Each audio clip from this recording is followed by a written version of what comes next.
Hello, my crafty friends. Today I am sharing my take on the June 2024 Sheetload of Cards.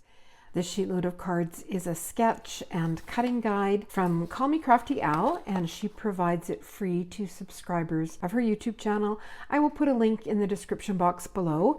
It's free to join her YouTube channel, and I absolutely love the sheet loads. If you follow me, you know I do them almost every month. I love the sheet loads. I like that while I give friends and family cards that are one of, when I need a batch of cards, the sheet loads are what I turn to, and I generally use them to make birthday cards for my mom's old nursing home. I donate 25 cards a month there, so an opportunity to make, a bunch of cards at one time works good. And the sheet loads are so fast and efficient. They make great use of your patterned papers.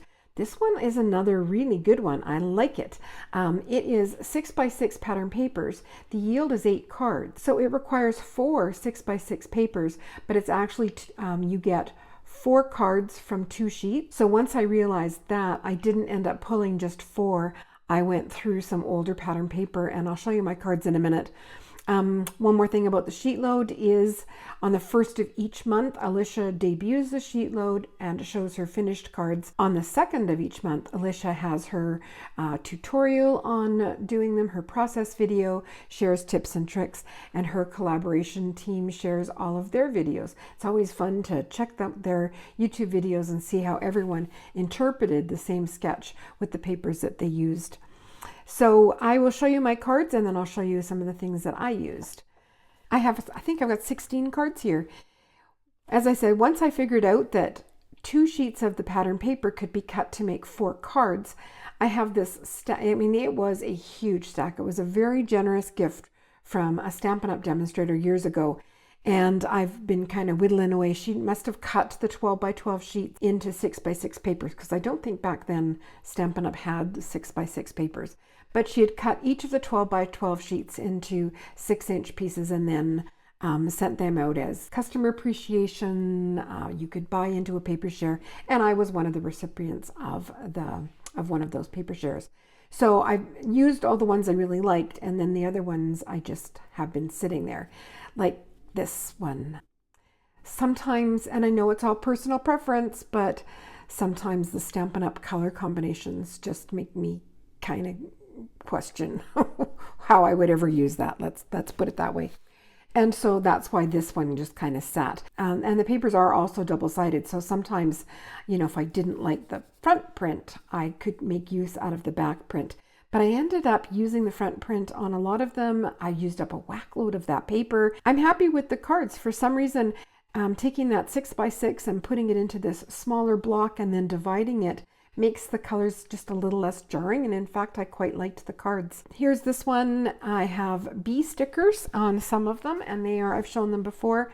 I just bought these gold foiled bee stickers from Amazon here in Canada, and I love them. And you get a whack load of them on the sheets, and so I can just use them, and I've loved using them. I really enjoy them. The happy birthday on this one is from again, Stampin' Up! My goodness, I think I used a lot of Stampin' Up! Product here. I'm not a demonstrator. I've never been a demonstrator, but I am a good customer if I like the items.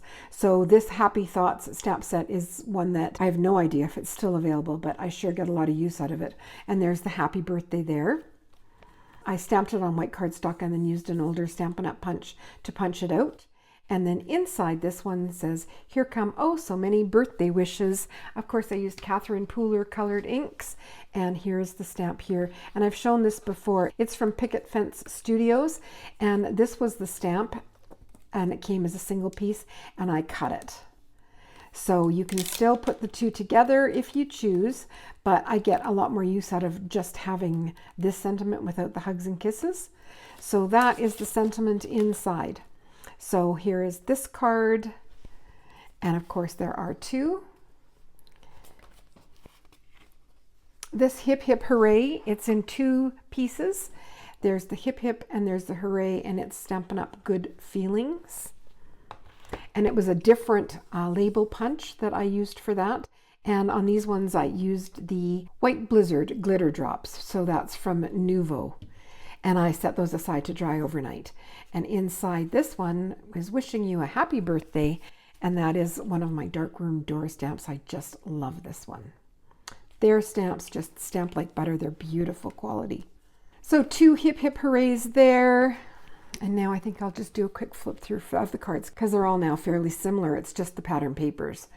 So actually this kind of Lucy Daisy print I did quite like, and I think it looked really good on the cards, and I'm really honestly just glad to have some of this paper used up. It's been hanging around my studio, my craft room for far too long. There's 2 of these ones here.